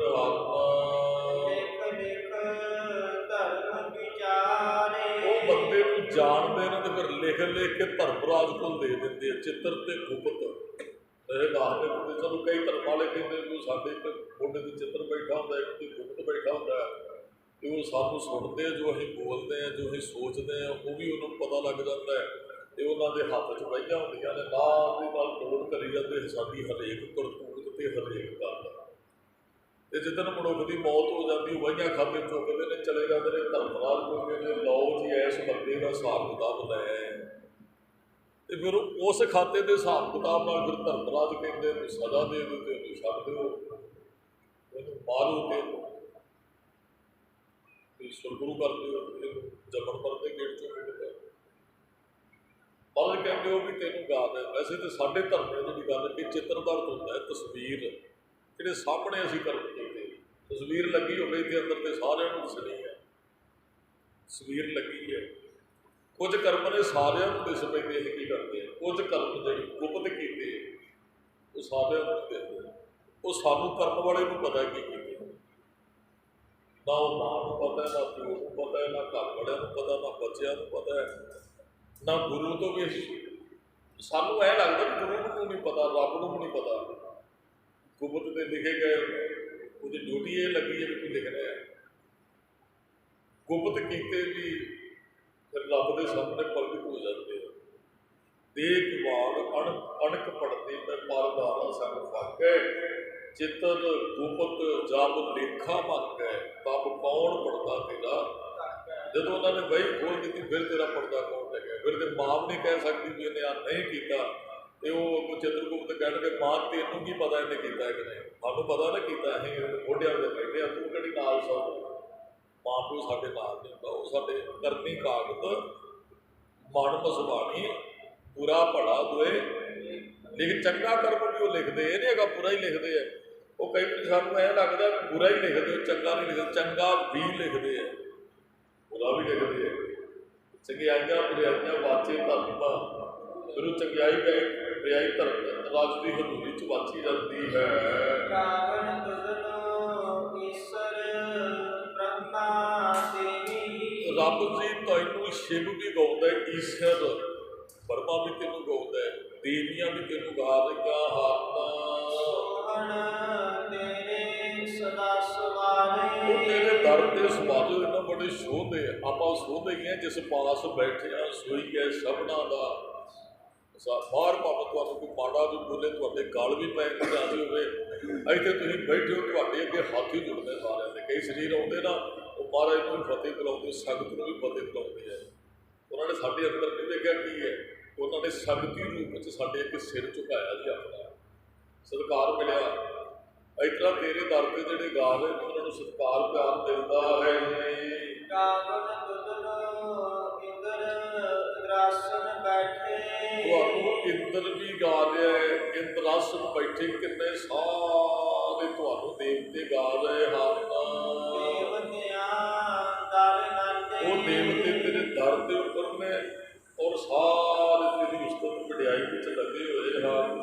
ਗਾਵਨ ਤੁਧਨੋ ਸਿਧ ਸਮਾਧੀ ਅੰਦਰ। ਰੱਬ ਜੀ ਤੁਹਾਨੂੰ ਸਾਰੇ ਗਾ ਰਹੇ ਨੇ, ਜਿੰਨੇ ਵੀ ਸਿੱਧ ਸਮਾਧੀਆਂ ਲਾ ਕੇ ਬੈਠੇ ਹੋਏ ਹਨ। ਗਾਵਨ ਤੁਧਨੋ ਸਾਧ ਵਿਚਾਰ। ਇਹ ਜਿਹੜੇ ਸਾਧ ਵਿਚਾਰੇ ਨੇ ਵੀ ਵਾਹਿਗੁਰੂ ਜੀ, ਜਿੰਨੇ ਸਾਧ ਬਣਦਾ ਹੀ ਗਾਉਣ ਵਾਲਾ ਹੈ। ਸਾਧੂ ਤੇ ਸਿੱਧ ਵੀ, ਸਿੱਧ ਚਲੋ ਹੋਰ ਗੱਲਾਂ ਕਰਕੇ ਹੈਗੇ ਹਨ ਜੋਗੀ, ਮਹਾਰਾਜ ਨਾਲ ਉਹਨਾਂ ਨੇ ਵਿਚਾਰ ਚਰਚਾ ਬੜੀ ਕੀਤੀ ਹੈ। ਤੇ ਪ੍ਰਯੋਜਨ ਤੇ ਰੱਬ ਨੂੰ ਮਿਲਦਾ ਹੈ ਨਾ, ਭਾਵੇਂ ਉਹਨਾਂ ਨੇ ਝੂਠੀਆਂ ਪਾਈਆਂ, ਭਾਵੇਂ ਉਹ ਸਵਾਹ ਮਾਰਦੇ ਹਨ, ਪ੍ਰਯੋਜਨ ਰੱਬ ਨੂੰ ਮਿਲਦਾ ਹੀ ਹੈ। ਸਾਰੇ ਕਿਸੇ ਨਾ ਕਿਸੇ ਬਹਾਨੇ ਵਾਹਿਗੁਰੂ ਜੀ ਤੁਹਾਨੂੰ ਗਾ ਰਹੇ ਹਨ। ਗਾਵਨ ਤੁਧਨੋ ਯਤੇ ਸਤੇ ਸੰਤੋਖੀ। ਜਿੰਨੇ ਵੀ ਜਾਤੀ ਨੇ ਇੰਦਰੀਆਂ ਨੂੰ ਕਾਬੂ ਕਰਕੇ ਰੱਖਣ ਵਾਲੇ, ਜਤ ਕਮਾਉਣ ਵਾਲੇ, ਸਤੀ ਸਤ ਕਮਾਉਣ ਵਾਲੇ, ਸੰਤੋਖੀ। ਸਤੀ ਦਾ ਅਰਥ ਵੈਸੇ ਇੱਥੇ ਦਾਨੀ ਕੀਤਾ ਹੈ ਪ੍ਰੋਫੈਸਰ ਸਾਹਿਬ ਸਿੰਘ ਨੇ। ਜਿੰਨੇ ਜਤੀ ਨੇ, ਦਾਨੀ ਨੇ, ਸੰਤੋਖੀ। ਅਸਲ ਦੇ ਵਿੱਚ ਸੰਤੋਖੀ ਬੰਦਾ ਉਹਨੂੰ ਗਾ ਕੇ ਬਣਦਾ ਹੈ, ਗਾਉਣ ਤੋਂ ਬਗੈਰ ਸੰਤੋਖ ਕਿਤੇ ਸਾਡੇ ਅੰਦਰ ਆਉਂਦਾ ਹੈ। ਮੰਨ ਲਓ ਅਸੀਂ ਬਾਣੀ ਨਹੀਂ ਪੜਾਂਗੇ, ਸੰਤੋਖੀ ਲੁੱਟ ਖੋਹ ਕਰਾਂਗੇ ਫਿਰਦੇ, ਤੇ ਜਿੱਦਣ ਸਮਝ ਆ ਗਈ ਉਦੋਂ ਆਪਣੇ ਹੱਥੋਂ ਵੀ ਤੁਸੀਂ ਦੂਜਿਆਂ ਦੇ ਹੱਥਾਂ ਤਲੀ ਤੇ ਰੱਖ ਦਿਓ। ਉਦੋਂ ਤੁਸੀਂ ਜਿੱਦਣ ਸੰਤੋਖੀ ਬਣ ਕੇ ਮਾਇਆ ਦੀ ਪਕੜ ਤੋਂ ਮਾਇਆ ਛੱਡਣ ਦੀ ਬਿਰਤੀ ਹੋਏਗੀ ਤੁਹਾਡੇ ਅੰਦਰ। ਇੱਕ ਗੱਲ ਸਾਨੂੰ ਯਾਦ ਰੱਖਣੀ ਚਾਹੀਦੀ, ਜਿਹੜੀ ਚੀਜ਼ ਛੱਡਾਂਗੇ ਹੱਥ ਤੋਂ ਜ਼ਿਆਦੀ ਉਹ ਨਹੀਂ ਸਾਨੂੰ ਮਿਲਣਾ, ਜਿਹਦੇ ਪਿੱਛੇ ਦੌੜਾਂਗੇ ਉਹਦੇ ਤੇ ਮਿਲਣਾ। ਤੇ ਜਿੱਦਣ ਬੰਦਾ ਸੰਤੋਖੀ ਬਣ ਗਿਆ, ਫਿਰ ਸੰਤੋਖੀ ਲਾਲਚ ਨਹੀਂ ਕਰਦਾ, ਸੰਤੋਖੀ ਪੁੱਛਤਾਂ ਦਾ ਨਹੀਂ ਸੋਚਦਾ, ਉਹ ਫਿਰ ਤਿਆਗ ਦੀ ਬਿਰਤੀ ਉਹਦੇ ਅੰਦਰ ਪੈਦਾ ਹੋ ਜਾਂਦੀ ਹੈ। ਸੰਤੋਖ ਹੈ ਨਾ, ਉਹ ਕਹਿੰਦਾ ਦੋ ਡੰਗ ਦਾ ਪ੍ਰਸ਼ਾਦਾ ਚਾਹੀਦਾ ਹੈ, ਹੋਰ ਕੁਝ ਨਹੀਂ ਚਾਹੀਦਾ। ਸੰਤੋਖ ਆ ਗਿਆ, ਤਿਆਗੀ ਬਿਰਤੀ ਪੈਦਾ ਹੋ ਜਾਂਦੀ ਹੈ। ਗਾਵਨ ਤੁਧਨੋ ਵੀਰ ਕਰਾਰੇ। ਵੀਰ ਯੋਧੇ ਨੂੰ ਕਹਿੰਦੇ, ਕਰਾਰੀ ਵੱਡੇ ਨੂੰ ਕਹਿੰਦੇ, ਕਹਿੰਦੇ ਵੱਡੇ ਵੱਡੇ ਯੋਧੇ ਤੇ ਗਾ ਰਹੇ ਆ। ਯੋਧੇ ਵੀ ਰੱਬ ਨੇ ਬਣਾਏ, ਗਾਇਆ ਤੇ ਫਿਰ ਜੋ ਯੋਧੇ ਬਣੇ ਜੀ। ਇਹ ਕੱਲ ਦਾਸ ਨੇ ਬੇਨਤੀ ਕੀਤੀ ਸੀ, ਗਾਉਣ ਵਾਲਾ ਵੀ ਸੂਰਮਾ ਯੋਧਾ ਹੈ। ਯੋਧਾ ਕਹਿ ਲਓ, ਸੂਰਮਾ ਕਹਿ ਲਓ, ਅਰਗੇ ਦਾ ਇਹ ਜਾ ਕੋ ਹੱਥ ਰੰਗ ਲਾਗੋ, ਇਸ ਜੋਗ ਪਰ ਸੋ ਕਹੀਅਤ ਹੈ। ਇੱਕ ਹੁੰਦਾ ਹੈ ਵੀ ਲੜਨ ਵਾਲਾ ਸੂਰਮਾ, ਲੜਿਆ ਉਹਨੇ 10 ਬੰਦਿਆਂ ਦੇ ਭਾਰੀ ਪੈ ਗਿਆ ਵੀ 40 ਜਿਹੜੇ ਨੇ 10 ਲੱਖ ਦੇ ਭਾਰੀ ਬੜੇ ਵੱਡੇ ਸੂਰਮੇ ਹਨ, ਬੜੇ ਵੱਡੇ ਸੂਰਮੇ ਹਨ। ਇਹ ਦੂਸਰਾ ਅਰਥ ਪਤਾ ਇਹਦਾ ਕੀ ਹੈ? ਗੁਰੂ ਅਰਜਨ ਸਾਹਿਬ ਵਰਗਾ ਸੂਰਮਾ ਵੀ ਤੁਹਾਨੂੰ ਕੋਈ ਨਹੀਂ ਮਿਲੇਗਾ ਜਿਹੜਾ ਤਵੀ ਤੇ ਚੌਕੜਾ ਮਾਰ ਲੈਂਦਾ। ਉਹ ਵੀ ਤੇ ਇੱਕ ਸੂਰਮਤਾ ਹੀ ਹੈ, ਤਵੀ ਤੇ ਬੈਠਣਾ ਵੀ ਕੱਲ ਦਾਸ ਨੇ ਬੇਨਤੀਆਂ ਕੀਤੀਆਂ ਸੀ। ਇਹ ਸੂਰਮਤਾ ਹੀ ਹੈ। ਇਹ ਤੇ ਯੋਧਾ ਹੀ ਕਰ ਸਕਦਾ, ਕਿਸੇ ਦੇ ਸਾਹਮਣੇ ਆ ਸਕਦਾ ਹੈ। ਕਮਜ਼ੋਰ ਦੇ ਦੋ ਸਿਧਾਂਤ ਮਹਾਰਾਜ ਨੇ ਸਾਨੂੰ ਦਿੱਤੇ ਹੈ ਜੀ, ਧਿਆਨ ਦੇ ਕੇ ਬੇਨਤੀ ਸੁਣਿਓ ਔਰ ਇਹਨੂੰ ਫੋਲੋ ਵੀ ਕਰਨਾ ਹੈ। ਵੀ ਜਾਂ ਤੇ ਤੁਹਾਡਾ ਵਿਰੋਧੀ ਤੁਹਾਨੂੰ ਮੋਹ ਤੇ ਬਿਠਾ ਦੇ ਚੁੱਕ ਕੇ, ਮੰਨ ਲਓ ਤੁਹਾਨੂੰ ਕੋਈ ਤੰਗ ਪਰੇਸ਼ਾਨ ਕਰ ਰਿਹਾ, ਜਾਂ ਤਾਂ ਫਿਰ ਰੱਬ ਦਾ ਭਾਣਾ ਹੀ ਮੰਨ ਲਓ। ਮਹਾਰਾਜ ਨੇ, ਇਹ ਗੁਰੂ ਅਰਜਨ ਸਾਹਿਬ ਨੇ ਇਹੀ ਸਾਨੂੰ ਸਿਖਾਇਆ ਵੀ ਰੱਬ ਦੀ ਰਜ਼ਾ ਦਾ ਜੋ ਕੁਝ ਹੋ ਰਿਹਾ ਉਹਦਾ ਹੁਕਮ ਹੈ। ਜਾਂ ਫਿਰ ਅਸ ਕਿਰਪਾਨ ਖੱਡੂ ਖੜਗ ਤੁਮ ਤਬਰਾ ਤੀਰ, ਜਾਂ ਫਿਰ ਅਗਲੇ ਦਾ ਸਿਰ ਲਾ ਕੇ ਸੁੱਟ ਦਿਓ। ਦੋ ਕੰਮ ਸੂਰਮੇ ਦੋਵੇਂ ਹੀ ਹੈ। ਸੂਰਮੇ ਤੋਂ ਬਗੈਰ ਭਾਣਾ ਬਣੀ ਜੇ ਮੰਨਿਆ ਜਾਂਦਾ, ਭਾਣਾ ਮੰਨਣ ਲਈ ਵੀ ਤੁਹਾਨੂੰ ਸੂਰਮਾ ਬਣਨਾ ਪੈਣਾ। ਸੂਰਮੇ ਤੋਂ ਬਗੈਰ ਭਾਣਾ ਕੋਈ ਨਹੀਂ ਜੇ ਬਣ ਸਕਦਾ। ਸੂਰਮਾ ਭਾਣਾ ਮੰਨਣ ਲਈ ਵੀ ਸੂਰਮਗਤੀ ਚਾਹੀਦੀ ਅੰਦਰ। ਸੂਰਮਾ ਹੀ ਭਾਣਾ ਮੰਨਦੇ, ਨਹੀਂ ਤੇ ਤੁਹਾਨੂੰ ਕਲਪ ਦੇ ਬੜੇ ਨਜ਼ਰ ਆ ਜਾਣਗੇ। ਇਹ ਉਦਾਹਰਨ ਸਾਨੂੰ ਥੋੜੇ ਦਿਨ ਪਹਿਲਾਂ ਮਿਲੀ। ਇੱਕ ਕਿਸੇ ਦਾ ਨੌਜਵਾਨ ਪੁੱਤ ਚੜਾਈ ਕਰਦੇ ਤੇ ਮਾਂ ਉਹਦਾ ਜੂੜਾ ਗੁੰਦੇ। ਇਹ ਵੀ ਇੱਕ ਹੌਸਲਾ ਕਿਸੇ ਦੇ ਅੰਦਰ ਹੋ ਸਕਦਾ ਹੈ। ਨਹੀਂ ਤੇ ਗਸ਼ਾਂ ਪੈਂਦੀਆਂ ਵੇਖੀਆਂ ਮਾਵਾਂ ਨੂੰ, ਕਿਸੇ ਦਾ ਇੱਕ ਪੁੱਤ ਹੋਵੇ ਤੇ ਜਵਾਨ ਪੁੱਤ ਪੁਰਜੇ, ਉਹ ਇੱਕ ਜੂੜਾ ਮਾਂ ਜੂੜਾ ਗੁੰਨਦੀ ਹੋਵੇ ਤੇ ਬਾਪ ਪੱਗ ਪੂਣੀ ਕਰ ਰਿਹਾ ਹੋਵੇ ਆਪਣੇ ਪੁੱਤ ਦੀ ਲਾਸ਼ ਕੋਲ ਖੜੇ, ਤੇ ਲੋਕਾਂ ਵੱਲ ਵੇਖ ਕੇ ਉਹ ਆਪਣੀ ਹਿੱਕ ਤੇ ਵੀ ਹੱਥ ਮਾਰ ਰਿਹਾ ਹੋਵੇ, ਕਹਿੰਦਾ ਪੁੱਤਰਾ ਤੇਰੇ ਤੇ ਮਾਣ ਹੈ, ਯੁੱਧ ਲੈ ਕੇ ਚੱਲਿਆ ਆਪਣੇ ਨਾਲ ਦੀ ਖੜੇ ਨੇ ਤੇਰੇ।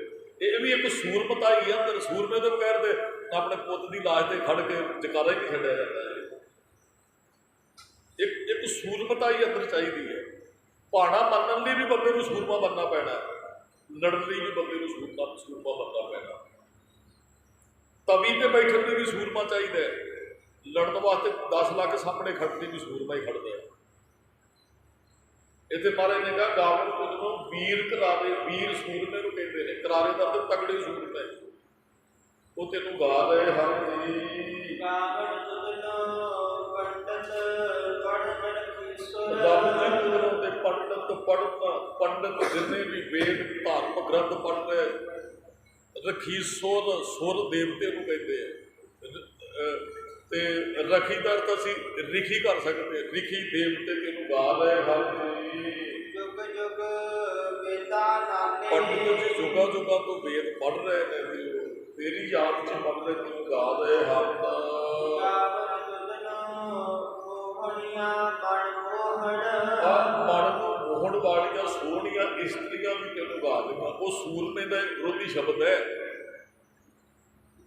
ਇਹ ਸਰੀਰਕ ਤੌਰ ਤੇ ਸੋਹਣੀਆਂ ਇਸਤਰੀਆਂ ਦੀ ਇੱਥੇ ਗੱਲ ਨਹੀਂ ਗਾ ਰਹੀਆਂ, ਜਿਹੜੀਆਂ ਅੰਦਰੋਂ ਜਿਨ੍ਹਾਂ ਨੇ ਚੰਗੇ ਗੁਣ ਧਾਰਨ ਕਰਦੇ ਉਹਨਾਂ ਨੇ ਤੈਨੂੰ ਗਾ ਕੇ ਗੁਣ ਧਾਰਨ ਕੀਤੇ ਹਨ। ਸੁਰਗ ਮਛ ਪਿਆਲੇ। ਤੈਨੂੰ ਸੁਰਗ ਮੱਛ ਦਾ ਅਰਥ ਮਾਤ ਲੋਕ ਤੇ ਪਿਆਲੇ ਪਤਾਲ ਲੋਕ। ਸੁਰਗ ਮੱਛ ਦਾ ਅਰਥ ਮਾਤ ਲੋਕ ਤੇ ਪਤਾਲ ਲੋਕ ਚ ਜਿੰਨੇ ਵੀ ਜੀਵ ਰਹਿੰਦੇ ਆ ਉਹ ਗਾ ਰਹੇ ਹਨ ਜੀ।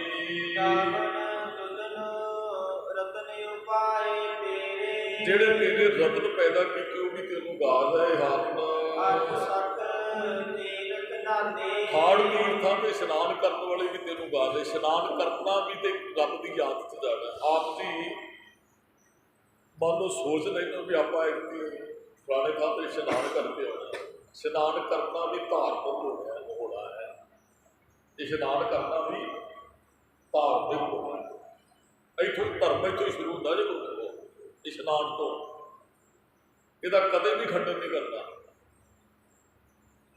ਚਲੋ ਇਸ਼ਨਾਨ ਸਾਨੂੰ ਕਰਨਾ ਚਾਹੀਦਾ। ਮੈਨੂੰ ਤੇ ਮੇਰੇ ਕੋਲ ਕਾਫੀ ਸਾਲ ਹੀ ਹੋ ਗਏ ਉਹਨੂੰ ਸਰੋਵਰ ਦੇ ਕੰਢੇ ਤੇ ਬੈਠ ਕੇ ਚਲੇ ਜਾਈਦਾ। ਇਸ਼ਨਾਨ ਕਰਨਾ ਚਾਹੀਦਾ। ਸਾਨੂੰ ਇਹਦੇ ਨਾਲ ਬੜੇ ਲਾਭ ਵੀ ਨੇ। ਆਪ ਜੀ ਜ਼ਰੂਰ ਕਿਤੇ ਮੇਰੇ ਤਾਂ ਚਲ ਥੋੜ੍ਹੀ ਜਿਹੀ ਪ੍ਰੋਬਲਮ ਹੈ, ਮੈਨੂੰ ਅਸੀਂ ਪੌੜੀਆਂ ਦੇ ਵਿੱਚ ਤਿਲਕ ਨਾ ਜਾਈਏ, ਕਿਤੇ ਅਗਲੇ ਨਾਲੋਂ ਪਿਛੜਾ ਨਾ ਵਾਧੂ ਸਿਆਣੇ ਜ਼ਰੂਰ ਕਹਿੰਦੇ ਹੁੰਦੇ ਆ, ਕਿਤੇ ਸੱਟ ਫੇਟ ਨਾ ਲੱਗਦੇ। ਆਪ ਜੀ ਦਾ ਸਰੀਰ ਠੀਕ ਹੈ, ਉੱਪਰ ਸਾਡੇ ਨੂੰ ਇਸ਼ਨਾਨ ਜ਼ਰੂਰ ਕਰਨਾ ਚਾਹੀਦਾ। ਰੋਜ਼ ਨਾ ਕਰੋ, ਕਿਤੇ ਕਿਤੇ ਮਨ 'ਚ ਕਰੋ, ਤੁਰ ਲੱਗਿਆ ਇੱਛਾ ਹੋਣੀ ਚਾਹੀਦੀ ਕਿ ਅੱਜ ਇਸ਼ਨਾਨ ਵੀ ਕਰਨਾ ਇਹਦੀ ਜਾ ਕੇ। ਸਰੋਵਰ ਮਹਾਰਾਜ ਨੇ ਇਸ ਕਰਕੇ ਬਣਾਇਆ ਹਨ। ਅੰਦਰ ਦਾ ਵੀ ਇਸ਼ਨਾਨ, ਉਹ ਇਸ਼ਨਾਨ ਜ਼ਰੂਰ ਹੈ, ਜ਼ਰੂਰੀ ਹੈ ਕਿ ਗੁਰੂ ਕਿਰਪਾ ਕਰੇ। ਮਹਾਰਾਜ ਕਹਿੰਦੇ ਤੀਰਥਾਂ ਤੇ ਇਸ਼ਨਾਨ ਕਰਨ ਵਾਲੇ ਵੀ ਤੇਰੀ ਯਾਦ ਨਾਲ ਜੁੜੇ ਨੇ, ਤੈਨੂੰ ਗਾ ਰਹੇ ਹਨ।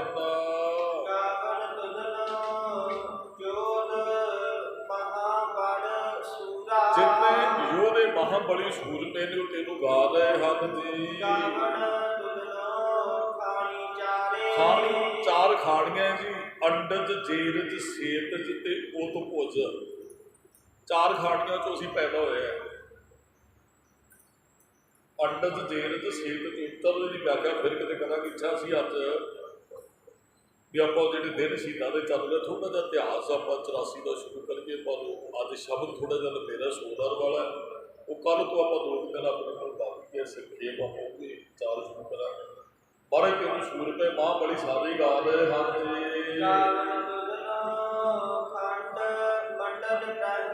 ਸਾਰੇ ਖੰਡਾ ਮੰਡਾ ਬ੍ਰਹਮੰਡਾਂ 'ਚ ਰਹਿਣ ਵਾਲੇ ਤੈਨੂੰ ਗਾ ਰਹੇ ਹਨ। ਤੈਨੂੰ ਤੇਰੇ ਹੀ ਤੇ ਧਾਰੇ ਹੋਏ ਨੇ, ਸਭ ਜੀ ਜੰਤ ਤੇਰੇ ਧਾਰੇ ਪ੍ਰਭ ਡੋਰੀ ਹਾਥ ਤੁਮਾਰੇ। ਉਹ ਜਗ੍ਹਾ ਜਗ੍ਹਾ 'ਚ ਰੱਖੇ ਖਾਣੀਆਂ ਨੂੰ ਵਿੱਚੋਂ ਪੈਦਾ ਕਰਕੇ ਤੇ ਸਾਰੇ ਤੇਰੇ ਭੈ ਚ ਨੇ, ਤੇਰੇ ਡਰ ਚ ਨੇ, ਤੈਨੂੰ ਗਾ ਦੇ ਹਰ ਜੀ। ਸੇ ਤੁਧਨੋ ਗਾਵਣ ਕੋਈ ਤੈਨੂੰ ਗਾ ਸਕਦੇ ਹਨ ਜੀ ਜੋ ਤੁਧ ਭਾਵਣ ਜਿਹੜੇ ਤੈਨੂੰ ਭਾਉਂਦੇ ਹੈ। ਅਸਲ ਵਿੱਚ ਗੁਰਮੁਖੋ ਇੱਥੇ ਵੀ ਉਹ ਬੈਠਦਾ ਜਿਹੜਾ ਗੁਰੂ ਸਾਹਿਬ ਨੂੰ ਭਾਉਂਦਾ। ਦਾਸ ਨੇ ਇਸ ਵਿਸ਼ੇ ਤੇ ਕਈ ਵਾਰੀ ਬੇਨਤੀ ਕੀਤੀ ਹੈ। ਗੁਰੂ ਸਾਹਿਬ ਜੀ ਜਿਹਨੂੰ ਪਿਆਰ ਕਰਦੇ ਉਹਨੂੰ ਕੋਲ ਬਿਠਾਉਂਦੇ ਹੈ। ਤੁਸੀਂ ਜਿਹਨੂੰ ਪਿਆਰ ਕਰਦੇ ਹੋ, ਜਿਹਦੇ ਕੋਲ ਬੈਠਣਾ ਚਾਹੁੰਦੇ ਹੋ, ਤੁਸੀਂ ਬਿਠਾਓਗੇ, ਨਹੀਂ ਕਿ ਨਹੀਂ ਤੁਸੀਂ ਪਾਸਾ ਪਕੜੋਗੇ। ਇਹਦਾ ਮਤਲਬ ਗੁਰੂ ਸਾਹਿਬ ਸਾਡੇ ਨਾਲ ਪਿਆਰ ਕਰਦੇ, ਸਾਨੂੰ ਕੋਲ ਬਿਠਾਉਂਦੇ ਆ। ਤੁਸੀਂ ਵੀ ਕਰਦੇ ਹੋ, ਗੁਰੂ ਸਾਹਿਬ ਨੂੰ ਤੋਂ ਵੱਧ ਕਰਦੇ ਆ। ਸੱਦ ਲੈਂਦੇ, ਰੋਜ਼ ਬਿਠਾ ਲੈਂਦੇ ਹੈ। ਤੇ ਮਹਾਰਾਜ ਕਹਿੰਦੇ ਨੇ ਸਹੀ ਤੁਧ ਨੂੰ ਗਾਵਣ ਜੋ ਤੁਧ ਭਾਵਣ, ਉਹ ਹੀ ਤੈਨੂੰ ਗਾਉਂਦੇ ਵਾਹਿਗੁਰੂ ਜੀ ਜਿਹੜੇ ਤੈਨੂੰ ਭਾਉਂਦੇ ਹਨ। ਉਹ ਤੇਰੇ ਨਾਮ ਰੰਗ ਵਿੱਚ ਰਤੇ ਗਏ ਤੇ ਭਗਤੀ ਚ ਉਹਨਾਂ ਨੂੰ ਰਸ ਵਾਲੇ ਬਣ ਕੇ ਜੀ ਆਇਆ ਹੈ। ਹੋਰ ਕਿੰਨੇ ਕੁ ਤੈਨੂੰ ਵਾਹਿਗੁਰੂ ਜੀ ਗਾ ਰਹੇ ਹਨ। ਉਹ ਮੇਰੇ ਚਿੱਤ ਚ ਨਹੀਂ ਆ ਰਹੇ ਜਿਹੜੇ ਤੈਨੂੰ ਗਾ ਰਹੇ ਆ। ਸਾਡੇ ਚਿੱਤ ਚ ਕਿੰਨੇ ਆਪਾਂ ਕਿੰਨੇ ਸਰੀਰ ਬੈਠੇ, 50-60 ਸਰੀਰ ਹੋਵਾਂਗੇ। ਅਸੀਂ ਤੇ ਆਹ ਹੀ ਵੇਖ ਰਹੇ ਵੀ ਇੰਨੇ ਕੀ ਬੈਠੇ ਨੇ ਬਾਣੀ ਸੁਣਦੇ ਆ। ਹੋਰ ਕਿੰਨੇ ਕਿੱਥੇ ਕਿੱਥੇ ਚੌਕੜਾ ਲਾ ਕੇ ਬੈਠੇ ਆ। ਸੇਮ ਹੈ ਚੇਤ ਨਾ ਵੜੂ, ਮੇਰੇ ਚਿੱਤ ਚ ਨਹੀਂ ਹੈ ਵੀ ਕਿੱਥੇ ਕਿੱਥੇ ਬੈਠੇ ਆ। ਪਤਾ ਨਹੀਂ ਕਿੰਨਿਆਂ ਕੁ ਨੇ, ਕੋਈ 50 ਸਹਿਜ ਪਾਠ ਦੇ ਸਵੇਰ ਦੇ ਕਰ ਲਏ ਹੋਣੇ, ਕਿਸੇ ਨੇ 100 ਅੰਗ ਕਰ ਲਿਆ ਹੋਣਾ, ਕਿਸੇ ਨੇ 21 ਬਾਣੀਆਂ ਦਾ ਨਿਤਨੇਮ ਕਰ ਲਿਆ ਹੋਣਾ, ਕਿਸੇ ਨੇ ਜਾ ਕੇ ਮੰਦਰ ਚ ਟੱਲ ਖੜਕਾ ਲਏ ਹੋਣੇ ਨੇ, ਕਿਸੇ ਨੇ ਵੇਦ ਪੜ੍ਹ ਲਿਆ ਹੋਣਾ, ਕਿਸੇ ਨੇ ਕੁਝ ਪੜ੍ਹ ਲਿਆ ਹੋਣਾ। ਉਹ ਸਾਡੇ ਚਿੱਤ ਚ ਨਹੀਂ ਆ ਸਕਣਗੇ। ਕਿੰਨੇ ਉਹਨੂੰ ਗਾ ਰਹੇ ਹਨ। ਕਹਿੰਦੇ ਅਸੀਂ ਵਿਚਾਰੇ ਕੀ ਹੈ, ਤੈਨੂੰ ਤੇ ਸਾਰੇ ਗਾ ਰਹੇ ਨੇ, ਉਹ ਸਾਡੇ ਚਿੱਤ ਚ ਨਹੀਂ ਹਨ। ਉਹ ਜਿਹੜਾ ਸੱਚਾ ਸਾਹਿਬ ਹੈ ਨਾ, ਉਹ ਸਦਾ ਹੀ ਹੈ, ਉਹ ਹੀ ਹੈ ਸ਼ੁਰੂ ਤੋਂ ਜੀ। ਕੋਈ ਸੱਚਾ ਹੈ ਤੇ ਸੱਚੀ ਉਹਦੀ ਵਡਿਆਈ, ਨਾਈਦਰ ਚ ਵਡਿਆਈ। ਰੱਬ ਸੱਚਾ ਹੈ, ਉਹਦੀ ਵਡਿਆਈ ਵੀ ਸੱਚੀ ਹੈ ਜੀ। ਵੱਡੇ ਦੀਆਂ ਵਡਿਆਈਆਂ ਕਿਸ ਕਹਿਣਾ ਕਹੇ ਨਾ ਜਾਏ, ਜਹੋਂ ਕਿਆ ਸਲਾਹੀ ਕਿਰਮ ਜੰਤ। ਵੱਡੀ ਤੇਰੀ ਵਡਿਆਈ, ਅਸੀਂ ਤੇ ਇੱਕ ਕੀੜੇ ਹੈ, ਤੇਰੀ ਤੇ ਵਡਿਆਈ ਬੜੀ ਵੱਡੀ ਹੈ। ਅਸੀਂ ਕਿਵੇਂ ਗਾ ਸਕਦੇ ਹਾਂ ਜੀ। ਉਹ ਰੱਬ ਹੈ ਵੀ ਹੈਗਾ ਨਾ, ਹੋ ਸੀ ਉਹ ਪਹਿਲਾਂ ਵੀ। ਮਹਾਰਾਜ ਕਹਿੰਦੇ ਆਦਿ ਸੱਚ ਜੁਗਾਦ ਸੱਚ ਹੈ, ਵੀ ਸੱਚ ਨਾਨਕ ਹੋਸੀ। ਵੀ ਸੱਚ ਆਦਿ ਪੂਰਨ ਪਦ ਪੂਰਨ ਪੂਰਨ ਪਰਮੇਸ਼ਰ ਹੈ, ਵੀ ਹੋਸੀ ਜਾਏ ਨਾ ਜਾਸੀ। ਉਹ ਰੱਬ ਹੈ ਸੀ ਔਰ ਜਾਏ ਨਾ ਜਾਸੀ, ਕਦੇ ਉਹ ਜਾਣ ਵਾਲਾ ਵੀ ਨਹੀਂ ਹੈ। ਉਹ ਮਰੇ ਨਾ, ਉਹ ਮਰੇ ਨਾ ਹੋਵੇ ਸੋਗ। ਉਹ ਮਰਨ ਵਾਲਾ ਨਹੀਂ, ਛੱਡ ਕੇ ਜਾਣ ਵਾਲਾ ਨਹੀਂ। ਨਾਮ ਪੇਰ ਮਰੇ ਨਾ ਜਾਏ, ਉਹ ਸੀ ਹੈ ਔਰ ਸਦਾ ਰਹੇਗਾ ਜੀ। ਅੱਜ ਤੇ ਸ੍ਰਿਸ਼ਟੀ ਦੀ ਰਚਨਾ ਰਚੀ ਹੋਈ ਹੈ। ਸ੍ਰਿਸ਼ਟੀ ਉਹਨੇ ਰਚਨਾ ਰੰਗੀ ਰੰਗੀ ਭਾਂਤੀ, ਕਿੰਨੀਆਂ ਭਾਂਤੀਆਂ ਦੀ ਉਹਨੇ ਕਿਤੇ ਡਿਸਕਵਰੀ ਚੈਨਲ ਵੇਖਿਆ ਹੋਏਗਾ ਆਪ। ਉਹ ਕਿੰਨੇ ਉੱਥੇ ਜਾਨਵਰ ਨੇ, ਕਿਹੋ ਜਿਹੇ ਉਹਨਾਂ ਦੇ ਕਿਹੋ ਜਿਹੇ ਰੰਗ ਨੇ। ਕਮਾਲ ਦੀ ਗੱਲ ਹੈ ਜੀ। ਤੁਸੀਂ ਕਿਤੇ ਦੇਖਿਓ ਉਹ ਮੁਖ ਤੋਂ ਵਾਹਿਗੁਰੂ ਨਿਕਲਦਾ ਰੱਬ ਜੀ। ਪਤਾ ਨਹੀਂ ਕਿੰਨੇ ਕੁ ਜੀਵ ਤੋਂ ਕਿੰਨੀਆਂ ਰੰਗਾਂ ਜਾਤੀਆਂ ਦੇ ਪੈਦਾ ਕੀਤੇ ਹੋਏ ਹਨ।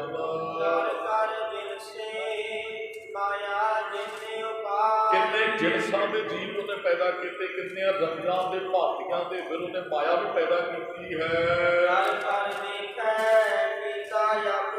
ਉਹ ਆਪਣੇ ਕੀਤੇ ਨੂੰ ਕਰ ਕਰਕੇ ਵੇਖਦਾ ਹੈ। ਆਪ ਜੇ ਕੋਈ ਕੰਮ ਕਰਦੇ ਉਹਨਾਂ ਦੇ ਦੂਰ ਖੜ ਕੇ ਵੇਖਦੇ। ਕਿਸੇ ਨੂੰ ਦਸਤਾਰ ਹੀ ਸਜਾਈ ਹੋਵੇ ਨਾ, ਉਹ ਬੱਚੇ ਦਸਤਾਰ ਸਜਾਉਂਦੇ ਨੇ ਤੇ ਉਹਨਾਂ ਨੇ ਇੱਕ ਸ਼ੀਸ਼ਾ ਪਿੱਛੇ ਲਾਇਆ ਹੁੰਦਾ, ਦਰਪਣ ਇੱਕ ਅੱਗੇ, ਉਹ ਫਿਰ ਘੁੰਮ ਕੇ ਵੇਖਦੇ ਨੇ ਵੀ ਮੈਂ ਦਸਤਾਰ ਬੰਨੀ ਕਿਹੋ ਜਿਹੀ ਬੱਜੀ। ਤੁਸੀਂ ਜਿਹੜਾ ਕੰਮ ਕਰਦੇ ਉਹਨੂੰ ਵੇਖੋਗੇ ਜ਼ਰੂਰ। ਤੁਸੀਂ ਜੋ ਕੰਮ, ਜੇ ਜ਼ਿਮੀਂਦਾਰ ਨੇ ਖੇਤ ਪਾਇਆ ਤੇ ਉਹ ਵੱਟ ਤੇ ਖੜ ਕੇ ਵੇਖਦਾ ਵੀ ਕੋਈ ਪਾੜਾ ਰਹਿ ਤੇ ਨਹੀਂ ਗਿਆ। ਜੇ ਕਿਸੇ ਨੇ ਬੰਬੀ ਤੋਂ ਪਾਣੀ ਛੱਡਿਆ, ਉਹ ਕਹਿੰਦਾ ਵੀ ਕੋਈ ਸਿਆੜ ਰਹਿ ਤੇ ਨਹੀਂ ਗਿਆ ਪਾਣੀ ਲੱਗਣ ਵਾਲਾ। ਜੋ ਬੰਦਾ ਕੰਮ ਕਰਦਾ ਉਹ ਵੇਖਦਾ। ਰੱਬ ਨੇ ਸ੍ਰਿਸ਼ਟੀ ਪੈਦਾ ਕੀਤੀ ਹੈ, ਰੱਬ ਉਹ ਸਰਾਣੇ ਤੇ ਖੜਾ ਵੇਖ ਰਿਹਾ ਜੀ ਸਭ ਕੁਝ। ਇਹੀ ਵੀ ਉਹਦੀ ਵਡਿਆਈ ਉਹ ਬਣਾ ਕੇ ਵੇਖਦਾ, ਜੀਵਾਂ ਨੂੰ ਸੰਭਾਲਦਾ ਹੈ ਜੀ। ਗੁਰਮੁਖ ਹੁੰਦਾ ਉਹ ਜੋ ਰੱਬ ਨੂੰ ਭਾਉਂਦਾ ਹੈ। ਆ ਇੱਕ ਬੱਚਾ ਕਿਸੇ ਦਾ ਕੰਨਾ ਚੜਾਈ ਕੀਤਾ ਤੇ ਮਾਂ ਵੱਲ ਵੇਖ ਕੇ ਸਾਰਾ ਵਿਸ਼ਵ ਰੋਇਆ। ਤੇ ਬਹੁਤੇ ਲੋਕ ਕਹਿੰਦੇ ਨੇ ਹਰੇਕ ਪਰਿਵਾਰ ਨੂੰ ਲੱਗਾ ਸਾਡੇ ਪਰਿਵਾਰ ਚੋਂ ਕੋਈ ਬੱਚਾ ਤੁਰ ਗਿਆ। ਕਿਸੇ ਵਿਦਵਾਨ ਨੇ, ਵਜੀਦ ਨੇ ਬੜੇ ਸੋਹਣੇ ਬੋਲ ਲਿਖੇ। ਕਹਿੰਦੇ ਵੀ ਕਿਸੇ ਦੇ ਘਰ ਪੁੱਤਾਂ ਘਰ ਪੋਤਰੇ, ਕਿਸੇ ਦੇ ਘਰ ਧੀਆਂ ਘਰ ਦੋਤਰੇ। ਤੇ ਕਹਿੰਦਾ ਕਿਸੇ ਦੇ ਘਰ ਇੱਕ ਉਹ ਵੀ ਜਾਏ ਪਰ ਵਜੀਦਾ ਕੌਣ ਆਖੇ ਸਾਹਿਬ ਨੂੰ ਇੰਜ ਨਹੀਂ ਇੰਜ ਕਰ ਜੋ ਦਾ ਆਪਾਂ ਪੰਕਤੀਆਂ ਪੜ੍ਹੀਆਂ ਆਪੇ ਹਰ ਇੱਕ ਰੰਗ ਹੈ ਆਪੇ ਬਹੁ ਰੰਗੀ ਜੋ ਤਿਸ ਭਾਵੇ ਨਾਨਕਾ ਸਾਈ ਗੱਲ ਚੰਗੀ ਜਿਉਂ ਜਿਉਂ ਤੇਰਾ ਹੁਕਮ ਤੇਰੇ ਤੇ ਹੋਣਾ। ਇੱਥੇ ਮਹਾਰਾਜ ਕਹਿੰਦੇ ਜੋ ਤਿਸ ਭਾਵੇ ਸੋਈ ਕਰਸੀ। ਰੱਬ ਨੇ ਉਹ ਕਰਨਾ ਜਿਹੜਾ ਰੱਬ ਨੂੰ ਭਾਉਂਦਾ। ਰੱਬ ਨੇ ਸਾਡੇ ਤੋਂ ਪੁੱਛ ਕੇ ਕੁਝ ਨਹੀਂ ਕਰਨਾ। ਤੇ ਅੱਗੇ ਮਹਾਰਾਜ ਨੇ ਕਿਹਾ ਫਿਰ ਹੁਕਮ ਨਾ ਕਰਨਾ ਚਾਹੀ। ਰੱਬ ਤੇ ਕੋਈ ਹੁਕਮ ਨਹੀਂ ਕਰ ਸਕਦਾ ਰੱਬਾ ਤੂੰ ਆ ਇਸ ਤਰ੍ਹਾਂ ਨਹੀਂ ਤੈਨੂੰ ਕਰਨਾ ਚਾਹੀਦਾ ਤੈਨੂੰ ਤੇ ਇਸ ਤਰ੍ਹਾਂ ਕਰਨਾ ਚਾਹੀਦਾ। ਕਿਸੇ ਤੇ ਹੁਕਮ ਨਹੀਂ ਥੋਪਿਆ ਰੱਬ ਤੇ ਹੁਕਮ ਨਹੀਂ ਥੋਪਿਆ ਜਾ ਸਕਦਾ। ਵੀ ਉਹ ਪੂਛਣਾ ਮਸਲਕ ਧਰੇ ਜੋ ਕੁਛ ਕਰੇ ਸੋ ਆਪੇ ਕਰੇ। ਰੱਬ ਕਿਸੇ ਨੂੰ ਪੁੱਛ ਕੇ ਕੁਝ ਨਹੀਂ ਜੇ ਕਰਦਾ। ਉਹ ਵਾਹਿਗੁਰੂ ਦਾ ਹੁਕਮ ਹੈ ਜੋ ਤਿਸ ਭਾਵੇ ਸੋਈ ਕਰਸੀ। ਫਿਰ ਹੁਕਮ ਨਾ ਕਰਨਾ ਚਾਹੀ। ਰੱਬ ਨੂੰ ਜੋ ਭਾਉਂਦਾ ਉਹ ਕਰਦਾ। ਰੱਬ ਤੇ ਕੋਈ ਹੁਕਮ ਨਹੀਂ ਕਰ ਸਕਦਾ ਹੈ। ਉਹ ਜਿਹੜਾ ਨਾ ਪਾਤਸ਼ਾਹ ਦਾ ਪਾਤਸ਼ਾਹ ਹੈ ਵਾਹਿਗੁਰੂ ਨਾਨਕ